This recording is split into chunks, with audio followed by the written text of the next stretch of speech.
আজকের ভিডিওটি HSC question solution video. HSC English second পেপারে ইউজ অফ পাংচুয়েশন মার্ক 2024 সালে যে সকল কোশ্চেন এসেছে সে সকল কোশ্চেনের ধারাবাহিকভাবে সমাধান দেখাবো আমার এই চ্যানেলে। প্রিয় শিক্ষার্থী, তোমরা জানো ইংলিশ সেকেন্ড পেপারের পাংচুয়েশন মার্ক এই কোশ্চেনের 9 নম্বর প্রশ্ন এসে থাকে। তো আজকে আমরা দেখব ঢাকা বোর্ড 2024-এ যে পাংচুয়েশন মার্ক প্রশ্নটি এসেছিল সেই প্রশ্নটি কিভাবে খুব সহজেই রুলস দিয়ে সমাধান করতে হয় এবং এই নিয়মগুলো শিখে তুমি অন্যান্য যে কোনো বোর্ডের কোশ্চেন এবং যে কোনো পাংচুয়েশন মার্ক সহজেই নিমেষেই করতে পারো, সেই বিষয়টি দেখাবো খুব স্পষ্টভাবে, যাতে এই সমাধানটি দেখে তুমি যে কোনো কোশ্চেন খুব সহজেই অ্যান্সার করতে পারো। তো ঢাকা বোর্ড 2024-এর প্রশ্নটি সমাধান করার জন্য প্রথমে দেখতে পাচ্ছ এখানে একটি প্রশ্ন দেওয়া আছে, অর্থাৎ এই প্রশ্নটি 2024 সালে ঢাকা বোর্ডে পাংচুয়েশন মার্ক অংশে এসেছিল। তো এখন এটি সমাধানের জন্য ফার্স্ট আমাদের কি করতে হবে, কোন কোন নিয়ম এই পাংচুয়েশন মার্কটাতে ব্যবহার হয়েছে সেগুলো আগে আমরা দেখে নেব। তো চলো ফার্স্ট আমরা দেখে নিই কোন কোন নিয়মগুলো এখানে প্রয়োজন হবে। প্রিয় শিক্ষার্থী, দেখতে পাচ্ছ এখানে আমি ইনভার্টেড কমার ইউজ দেখিয়েছি। রুলস অ্যানালাইসিস এই সেকশনে তোমরা দেখবে এখন ইনভার্টেড কমা কোথায় ব্যবহার হয়, কিভাবে ব্যবহৃত হয়।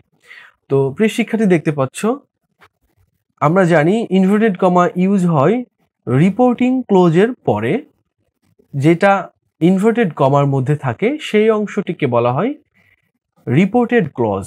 তো এখন আমরা দেখব, তোমরা দেখতেই পাচ্ছ এখানে রয়েছে হি সেইড, অর্থাৎ যে রিপোর্ট করছে, অর্থাৎ এখানে দেখতে পাচ্ছ হি সেইড হলো রিপোর্টিং ক্লজ, আর এই রিপোর্টিং ক্লজের রিপোর্টিং ভার্বের পরে দেখতে পাচ্ছ একটি কমা ব্যবহৃত হয়েছে এবং কমার পরে যে উদ্ধৃতি অংশটি রয়েছে সেখানে ইনভার্টেড কমা শুরু হয়েছে এবং আমরা জানি ইনভার্টেড কমার প্রথম ওয়ার্ডের প্রথম লেটারটি ক্যাপিটাল হয় এবং বাক্য শেষে ফুল স্টপ দিতে হবে এবং উদ্ধৃতি অংশ শেষ হলে ইনভার্টেড কমাটি ক্লোজ করতে হবে। এটি হচ্ছে প্রথম নিয়ম। এরপরে আরেকটি দেখো নিয়ম এখানে রয়েছে, হি সেইড টু মি। আগে ছিল দেখো হি সেইড এর পরে কমা, আর এখানে দেখতে পাচ্ছ হি সেইড টু মি এর পরে কমা। এখানে হি সেইড এর পরে কমা হবে না, অর্থাৎ রিপোর্টিং ক্লজে যদি রিপোর্টিং অবজেক্ট থাকে তাহলে অবজেক্টের পরে কমা হবে, আর যদি অবজেক্ট না থেকে ভার্ব থাকে ঠিক অপরেরটির মতো, তাহলে এখানে রিপোর্টিং ভার্বের পরে কমা হবে। ঠিক আগের মতোই উদ্ধৃতি অংশটি ইনভার্টেড কমার মধ্যে থাকবে, দেখতেই পাচ্ছ। এখন প্রথম দুইটা নিয়ম হচ্ছে রিপোর্টিং ক্লজটি প্রথমে রয়েছে এবং নিচের দুটোতে দেখতে পাচ্ছ রিপোর্টিং ক্লজ দুইটি বাক্যের শেষে রয়েছে। তো যদি প্রথম অংশে রিপোর্টেড ক্লজ থাকে সেক্ষেত্রে ইনভার্টেড কমা দিয়ে শুরু হয়ে যাবে এবং বাক্যের শেষে কমা হবে। যেমন ওপরেটি দেখো বাক্যের শেষে ফুল স্টপ হয়েছিল, ঠিক প্রথম দিকে যদি রিপোর্টেড ক্লজ থাকে তাহলে বাক্যের শেষে কমা বসে যাবে। যদি অন্যান্য চিহ্ন বসে তাহলে সেগুলো বসবে, যেহেতু সাধারণত ফুল স্টপ বসার কথা ছিল মনে করো, এখানে তাহলে কমা দিয়ে শেষ করতে হবে এবং তারপরে ইনভার্টেড কমা ইউজ করতে হবে এবং যথারীতি আগের মতোই সেইড হি বা হি সেইড এই অংশটি এখানে হবে এবং তারপরে ফুল স্টপ হবে।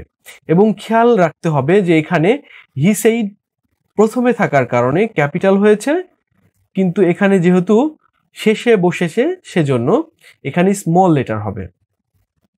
নিচের নিয়মটি দেখতে পাচ্ছ যে একই ইনভার্টেড কমার মধ্যে ভিন্ন ভিন্ন ধরনের সেন্টেন্স ইউজ হতে পারে। যেমন প্রথমে দেখতে পাচ্ছ ইম্পারেটিভ অথবা অ্যাসার্টিভ সেন্টেন্স, অর্থাৎ ফুল স্টপ বসে গেছে, তারপরে দেখতে পাচ্ছ ইন্টারোগেটিভ চিহ্ন বসেছে, অর্থাৎ ইন্টারোগেশন মার্ক। প্রশ্নটি যেহেতু ইন্টারোগেটিভ সেন্টেন্স ছিল তাই এখানে প্রশ্নবোধক চিহ্ন বসে গেছে। এছাড়াও এখানে এক্সক্লেমেশন মার্কও বসতে পারে, অর্থাৎ একই ইনভার্টেড কমার মধ্যে ভিন্ন ভিন্ন ধরনের সেন্টেন্স বসতে পারে, সেটি বোঝানোর জন্য এই রুলসটি ইউজ করা হয়েছে এবং আগের মতোই রিপোর্টিং ক্লোজটি শেষে বসেছে। ঠিক এই নিয়মগুলোই হলো ইনভার্টেড কমার নিয়ম। আশা করি তোমরা বিষয়টি খুব ভালোভাবে বুঝতে পেরেছো। এরপরে আমরা দেখব ইন্টারোগেশন মার্কটি কিভাবে বা কি থাকলে আমরা বসাবো। প্রিয় শিক্ষার্থী, প্রথমে যদি কোনো সেন্টেন্স অক্সিলারি ভার্ব অথবা ডব্লিউএস ওয়ার্ড দিয়ে শুরু হয় তাহলে বুঝতে হবে বাক্যের শেষে প্রশ্নবোধক চিহ্ন বসবে। তাহলে দেখতে পাচ্ছ এখানে ফার্স্ট যে রুলটি আমরা দেখতে পাচ্ছি সেটির প্রথমে অক্সিলারি ভার্ব দিয়ে বাক্য শুরু হচ্ছে, তারপরে সাবজেক্ট, তারপর ভার্ব, তারপর অন্যান্য ওয়ার্ড রয়েছে এবং বাক্যের শেষে যথারীতি ইন্টারোগেশন মার্ক বসে যাবে। এছাড়াও যদি কোনো বাক্য ডব্লিউএস ওয়ার্ড দিয়ে শুরু হয় তাহলে দেখতে হবে ঠিক আগের মতোই। তোমরা হয়তো একটি বিষয় লক্ষ্য করেছো, ওপরের সেন্টেন্সটিতে অক্সিলারি ভার্ব প্লাস সাবজেক্ট রয়েছে, দেখতে পাচ্ছ ডব্লিউএস ওয়ার্ডের পরে অক্সিলারি ভার্ব প্লাস সাবজেক্ট রয়েছে। অর্থাৎ ডব্লিউএস ওয়ার্ডের পরে যদি আগের মতোই অক্সিলারি ভার্ব, সাবজেক্ট, ভার্ব এবং আদার ওয়ার্ড থাকে তাহলে সেই বাক্যটির শেষেও কোশ্চেন মার্ক বসে যাবে। এছাড়াও কখনো কখনো দেখবে যে ডব্লিউএস ওয়ার্ডের পর যে আমরা অক্সিলারি ভার্ব ইউজ করছি এখানে হোয়াট বা হু যদি থেকে থাকে তাহলে সেক্ষেত্রে অবশ্যই ডব্লিউএস ওয়ার্ডের পরে অক্সিলারি ভার্বের পরিবর্তে প্রিন্সিপাল ভার্ব বসে যাবে এবং শেষে কোশ্চেন মার্ক বসবে। এই তিনটি নিয়ম ভালোভাবে শিখে রাখলে যত প্রকার কোশ্চেন মার্ক রয়েছে বা ইন্টারোগেশন মার্ক রয়েছে সেগুলো তোমরা খুব সহজেই উত্তর করতে পারবে এবং অনায়াসেই চিনতে পারবে এটি আসলে ইন্টারোগেটিভ সেন্টেন্স। এরপর যে আমরা দেখে নেব অ্যাপোস্ট্রফি কিভাবে বা কোথায় কোথায় ব্যবহার করতে হয়। আসলে উপরের বাক্যটিতে যা রয়েছে সেখান তারই আলোকে এখানে তোমাদের বোঝানো হয়েছে। আসলে অ্যাপোস্ট্রফিটা হচ্ছে লোপ চিহ্ন। তো কোনো সম্পূর্ণ ওয়ার্ডের কিছু অংশ বিলুপ্তির জন্য আমরা এই অ্যাপোস্ট্রফি চিহ্নটি ব্যবহার করে থাকি। যেমন দেখতে পাচ্ছ এখানে আই দিয়ে ডাবল এল ইউজ করা হয়েছে। এক্স্যাক্টলি এই বিষয়টি হচ্ছে আই হচ্ছে ক্যাপিটাল লেটার হয়ে যাবে, তারপরে অ্যাপোস্ট্রফি বসবে, তারপর ডাবল এল, অর্থাৎ এটার পূর্ণরূপ হচ্ছে আই উইল।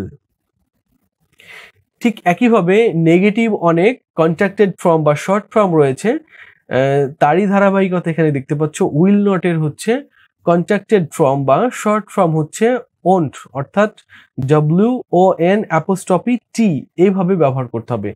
এছাড়াও শ্যাল নট যদি থাকে তাহলে হবে শান্ট। এটি তোমরা ধারাবাহিকভাবে শিখতে পারবে, যেহেতু আমাদের এই পাংচুয়েশন করতে যে যে নিয়মগুলো দরকার শুধু সেগুলোই দেখানো হয়েছে। এরপর যে দেখবে যে IVE যদি কোথাও থাকে তাহলে বুঝতে হবে যে আইটা ক্যাপিটাল হয়ে এখানে অ্যাপোস্ট্রফি ভি হবে, অর্থাৎ এটির পূর্ণ রূপ হচ্ছে আই হ্যাভ। নিচে দেখতে পাচ্ছ ওয়ার্ডস, অর্থাৎ এইভাবে যদি থেকে থাকে ওয়ার্ডস তাহলে বুঝতে হবে এখানে হোয়াট ইজ বা ওয়ার্ডস অ্যাপোস্ট্রফি এস এইভাবে ইউজ করতে হবে, যার পূর্ণরূপ হচ্ছে হোয়াট ইজ বা হ্যাজ। তো আমরা দেখে নিলাম অ্যাপোস্ট্রফির ব্যবহার, ইন্টারোগেশন মার্কের ব্যবহার এবং ইনভার্টেড কমার ব্যবহার। এখন আমরা ঢাকা বোর্ড 2024-এ যে পাংচুয়েশন মার্কটি এসেছিল সেটি সমাধান করে দেখব, সেটির অ্যান্সার দেখে নেব। দেখতে পাচ্ছ এখানে সুমি এবং রুমি দুজনের কথা বলা হচ্ছে। যে কোনো পাংচুয়েশন মার্ক উত্তর করার সময় তোমাদের খুব সাবধান থাকতে হবে, বিষয়গুলো অবশ্যই লক্ষ্য রাখতে হবে যে কাদের মধ্যে কথা হচ্ছে। দেখতে পাচ্ছ এখানে সুমি এবং রুমি এই দুজনের মধ্যে কথা হচ্ছে। তোমাদের এই বিষয়টি অবশ্যই খুব সাবধানে ভালোভাবে লক্ষ্য করতে হবে। আমরা এখানে দুজনের মধ্যে কথা হচ্ছে সেটা বুঝতে পেরে গেছি। দেখতে পাচ্ছ সুমি সেইড টু রুমি, অর্থাৎ সুমি রুমিকে বলছে। দেখতে পাচ্ছ এখানে রিপোর্টিং ভার্বের পরে কমা বসবে না, কারণ রিপোর্টিং অবজেক্ট রয়েছে, অর্থাৎ এই সুমি সেইড টু রুমির পরে কমা বসবে। আমি কমাটা দিয়ে নিলাম। ঠিক আগের মতোই নিয়মে শিখে আসলাম যে যেখানে কমা হবে সেখানে ইনভার্টেড কমা শুরু হয়ে যাবে এবং ইনভার্টেড কমা যখন শুরু হবে তখন সেই ওয়ার্ডটির ফার্স্ট অ্যালফাবেটটি ক্যাপিটাল হয়ে যাবে। আমি এখানে ক্যাপিটাল করে দিলাম। What will you do after HSC exam. এখানে দেখতে পাচ্ছ হোয়াটের পরে অক্সিলারি ভার্ব রয়েছে, তারপরে সাবজেক্ট, তারপর ভার্ব, অর্থাৎ খেয়াল রাখতে হবে নিয়ম অনুসারে আমরা এই বাক্যটির শেষে অবশ্যই প্রশ্নবোধক চিহ্ন ব্যবহার করতে হবে। কেন? কারণ WH ওয়ার্ডের পর auxiliary plus subject plus verb রয়েছে। তাহলে আমরা দেখতে পাচ্ছি যে এই বাক্যটি কোথায় শেষ হচ্ছে, বলছে যে what will you do after HSC exam. এবং দেখো আই উইল, তার মানে ডেফিনেটলি এখানে আরেকজন অ্যান্সার করছে বা নতুন কোনো বাক্য, অর্থাৎ এখানে বাক্যটি শেষ হচ্ছে। যেহেতু বাক্যটি প্রশ্নবোধক তাই এইখানে প্রশ্নবোধক চিহ্ন বসে যাবে। এবং আরো একটি বিষয় খেয়াল করতে হবে, দেখতে পাচ্ছ এইচএসসি, অর্থাৎ এটি হচ্ছে অ্যাব্রিভিয়েশন বা শর্ট ফর্মে ইউজ হয়েছে, তাই এখানে আমরা কি ব্যবহার করব, এটি ক্যাপিটাল লেটার দিয়ে দিব, অর্থাৎ এইচএসসি দিয়ে দিব, অর্থাৎ এটি ক্যাপিটাল লেটারে হবে। এবং ইনভার্টেড কমা যেহেতু আগে শুরু হয়েছে, এখানে শেষ হবে কিনা বুঝতে পারছি না, তাহলে আমরা যদি বুঝতে না পারি তাহলে পরেরটুকু পড়া শুরু করব। দেখতে পাচ্ছি I will check preparation for varsity admission, তার মানে এখানে উত্তর দেওয়া হচ্ছে, তার মানে আগের বাক্যটি ঠিক এক্সামের পরে যে কোশ্চেন মার্ক রয়েছে তারপরেই ক্লোজ হয়ে যাবে, কারণ এই বাক্যটি যে সুমি বলেছিল সেটি ক্লোজ হয়ে গেল। তাহলে উত্তর কে দিচ্ছে বলো তো? আগেই বলেছি যাদের মধ্যে কথা হচ্ছে তাদেরকে খুব ভালোভাবে চিহ্নিত করে নিবে, যেহেতু সুমি এবং রুমির মাঝে কথা হচ্ছে, তাহলে এখানে রুমি তাহলে উত্তর দিচ্ছে, তাহলে এখানে কি হবে, ইনভার্টেড কমা শুরু হয়ে যাবে, ঠিক প্রথম অংশে ইনভার্টেড কমা শুরু হয়ে যাচ্ছে, অর্থাৎ রিপোর্টেড ক্লোজ। আমি এখানে শুরু করে দিলাম ইনভার্টেড কমা। এবং আই উইল আগেও শিখিয়েছি যে যদি এভাবে থাকে তাহলে আইটা ক্যাপিটাল লেটার করে দিতে হবে এবং অ্যাপোস্ট্রফি ইউজ করতে হবে। I will take preparation for varsity admission, এখানে বাক্যটি শেষ হয়ে যাচ্ছে। তুমি দেখতে পাবে যে I will take preparation for varsity admission, এটি হচ্ছে অ্যাসার্টিভ সেন্টেন্স, তাহলে এখানে ফুল স্টপ বসে যাবে। এবার দেখবো যে ইনভার্টেড কমা শেষ হচ্ছে কিনা। হোয়াটস অ্যাবাউট ইউ, ডেফিনেটলি শেষ হচ্ছে না, কারণ রুমি আরো বলছে যে তুমি কি করবে, তাহলে যেহেতু ফুল স্টপ বসে গেছে তাহলে এখানে অবশ্যই ক্যাপিটাল লেটার দিয়ে শুরু হবে। এবং ওয়ার্ডস থাকলে আমি কি শিখিয়েছি, তোমাদের শিখিয়ে দিলাম যে এখানে ওয়ার্ডস এর এই জায়গাতে একটি অ্যাপোস্ট্রফি বসে যাবে, অর্থাৎ এখানে হোয়াট ইজ ঠিক শর্ট ফর্মে হচ্ছে হোয়াটস অ্যাবাউট ইউ, যেহেতু অক্সিলারি ভার্ব রয়েছে হোয়াটস এর পরে, তাহলে ডেফিনেটলি এখানে একটি কোশ্চেন মার্ক বসে যাবে। এবং দেখতে পাচ্ছ যেহেতু বাক্য শেষ হয়ে যাচ্ছে, সেই রুমি যেহেতু বলছে, তাহলে এখানে ইনভার্টেড কমাটি ক্লোজ হয়ে যাবে এবং সেই রুমির পরে ফুল স্টপ হয়ে যাবে। এখানে সেইটিও দেখো স্মল লেটার রয়েছে, এটি ঠিক আছে, এবং রুমিও যেহেতু ব্যক্তির নাম সেক্ষেত্রে ক্যাপিটাল লেটার এবং সব শেষে ফুল স্টপ। যদি তুমি এইভাবে অ্যান্সার করতে পারো তাহলে যে কোনো পাংচুয়েশন মার্ক থেকে তুমি সম্পূর্ণ নম্বর পাবে। আমরা সমাধান করে দেখলাম বা অ্যান্সার করে দেখলাম ঢাকা বোর্ড 2024-এ যে প্রশ্নটি এসেছিল সেটি কিভাবে সমাধান করতে হয় তার পূর্ণ ভিডিও, অর্থাৎ আমরা আগে প্রথমে রুলসগুলো খুব ভালোভাবে বুঝে নিয়েছি এবং তারপরে ঢাকা বোর্ড 2024-এর কোশ্চেনটি সমাধান করার চেষ্টা করেছি। আশা করি এই সমাধানটি দেখলে তোমরা অন্যান্য যে কোনো পাংচুয়েশনে এই নিয়মগুলো অ্যাপ্লাই করতে পারবে, আর তোমার প্রিপারেশনটিও খুব সুন্দরভাবে তৈরি হয়ে যাবে। এতক্ষণ ধরে আমাদের ভিডিওটি দেখার জন্য তোমাদের সকলকে ধন্যবাদ। অবশ্যই এরকম আরো প্রয়োজনীয় ভিডিও পাওয়ার জন্য আমাদের চ্যানেলটি সাবস্ক্রাইব করে আমাদের পাশেই থাকবে। সকলকে ধন্যবাদ জানিয়ে শেষ করছি। আল্লাহ হাফেজ।